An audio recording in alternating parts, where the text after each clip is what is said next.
Are you doing all the right things? You're eating clean, wholesome foods, you're exercising, you're drinking your water, but that scale just keeps creeping up? Well, you're not alone. And what we are finding in midlife is our body is changing hormonally, metabolically. So all of those weight loss tactics that worked wonderfully in our 20s and 30s will now fail us in our 40s, 50s, and beyond. So that's what we're here for today. We're going to talk about the top 5 weight loss mistakes I see and hear from my midlife female clients. And what can we do about it? Number 1, we eat too little.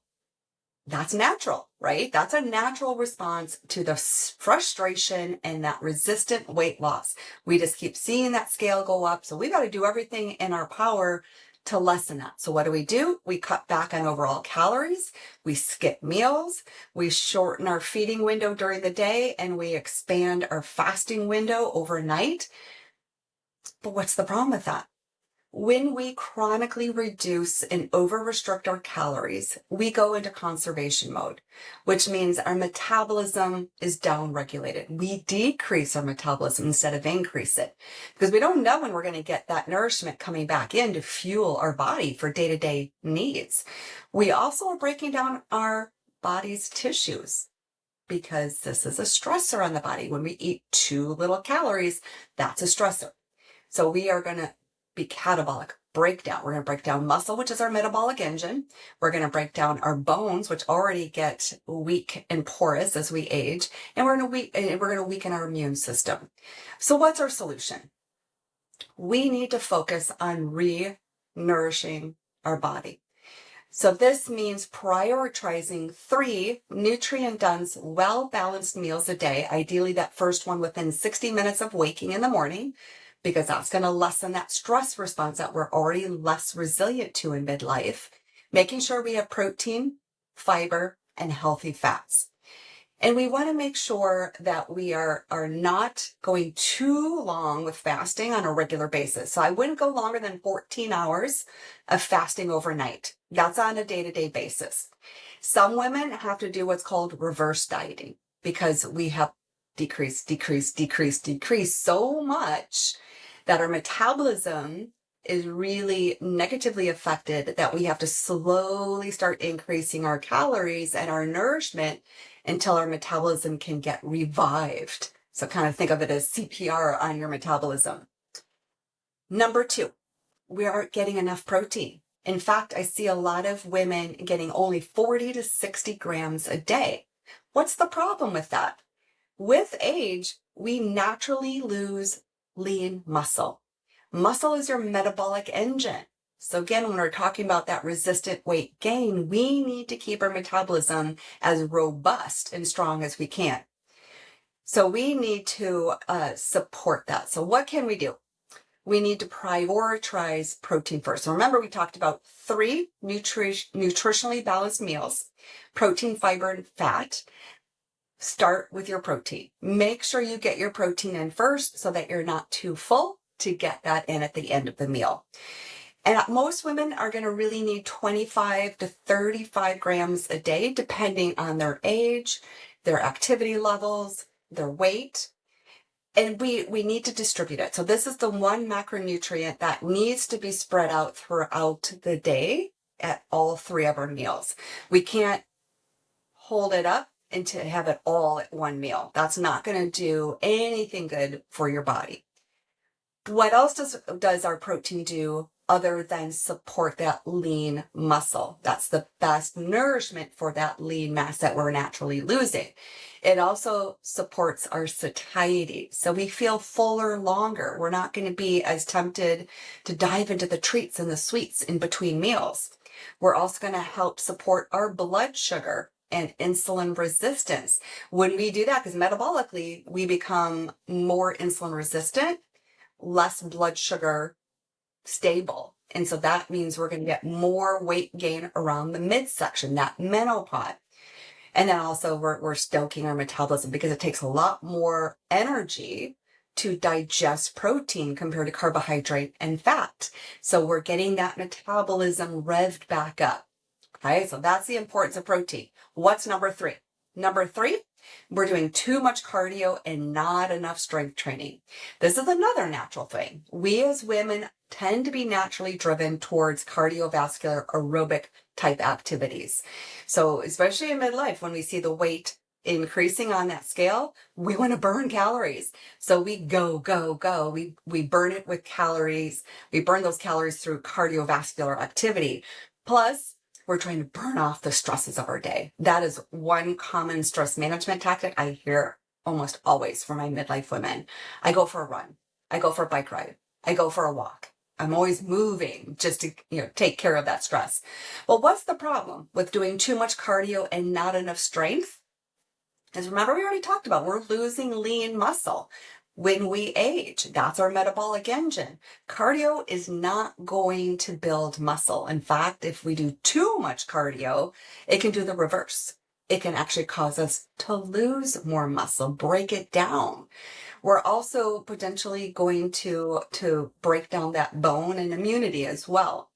So we want to make sure that we are supporting our metabolic functioning, our body composition as we age. Because we lose muscle, we gain fat, we see it on the scale, but we also see it in our clothes. Our clothes are not fitting.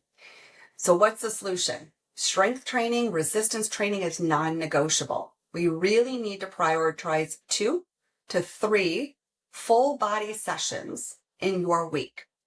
And that's going to be pushing to fatigue, so 8 to 12 repetitions, 2 to 3 sets of each exercise. You got 8 major muscle groups. We really want to get that muscle maintained and built. So you can maintain with 2 sessions a week. You can help build that muscle in 3 sessions a week. What else are you going to notice? Now, you might not see a shift on the scale, but you're going to notice a shift in your clothes because muscle takes less space. So your clothes are fitting better. You're going to have better insulin sensitivity, less insulin resistance. So that menopause starts going down. You're supporting your bone density. You're strengthening your muscle. So you have less chance of falling, which is where we have those fractures in our bones. Number 4, we're ignoring sleep. We're women. We have too much responsibility. We have too much to do, too many people to support. We get to the end of the day, it's like, this is my time. Everybody's in bed. Now I can do my thing, which tends to be what? We sit on the couch, we watch our favorite shows, might have a cocktail, might have some tea, but then we're pushing our sleep out. What's the problem with that? Poor sleep, whether it's duration, it's timing, it's quality, has a multitude of negative impacts on our midlife body. We are going to disrupt our hunger hormones by not getting proper sleep. What does that mean? We're going to have more cravings, and that tends to be for sugar and carbs. We're going to have more hunger. If you've ever had a really bad night of sleep, you can probably resonate with that. You knew I ate a ton and I ate a lot more carbohydrates and sugar than I normally do the next day.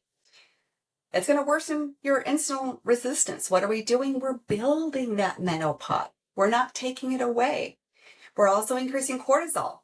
Lack of sleep is a major stressor on the body. So we're increasing cortisol. We have 4 times the receptors for cortisol in our midsection. Here comes that menopause. I would say your sleep is your biggest barrier to weight loss. It is the biggest sabotage to your weight loss efforts. So we really need to prioritize sleep. In fact, I say number 1 is focusing on your sleep, the timing, the quality, and your duration. Well, quality will come along for the ride. There's a lot of reasons why we are tossing and turning or waking at certain times during the night. But what we can start with is what we're doing up until the time we go to bed, making sure that we're prioritizing 7 to 9 hours. And that's actual hours. So that's not in bed, because the number of hours in bed is not the number of hours you're getting asleep. So this is where one of those wearables, tracking it, helps. So you're in bed for 9 hours. How much are you actually sleeping? You're in bed 8 hours. How much are you actually sleeping? How much of it is deep for your physical repair? How much is REM for your cognitive repair? All of that matters. Timing, as close as you can get to 10 o'clock, because your deep sleep, your physical repair, which we need because we're less stress resilient in midlife, super important. You're going to predominantly go through those deep stages of sleep before midnight. So being a night owl and going to bed after midnight is not going to serve your midlife body well. All right, number 5, we blame our weight gain all on hormones.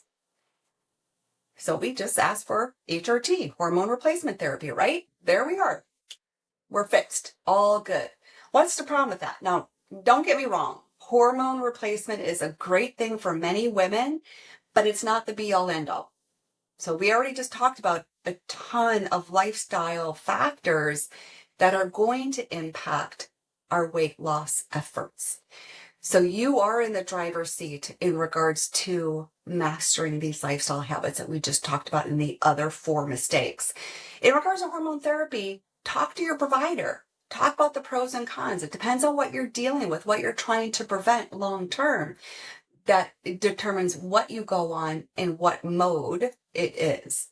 But in the meantime, the solution is to prioritize these lifestyle habits. Your sleep, your activity, your nourishment, all of those are going to matter. We also have gut health. We have, that just general activity level. There's so many other factors that are built into our weight loss efforts. So I would love to hear from you. Which of these top 5 mistakes resonate with you? Which do you feel is your biggest barrier? Drop me a message in the comments below and let's start a conversation. And if this, again, resonates with you, share it with another woman who you know is battling the weight loss factor in her life. And I encourage you to subscribe to my channel so you can see the rest of the content. And I look forward to seeing you in the next video.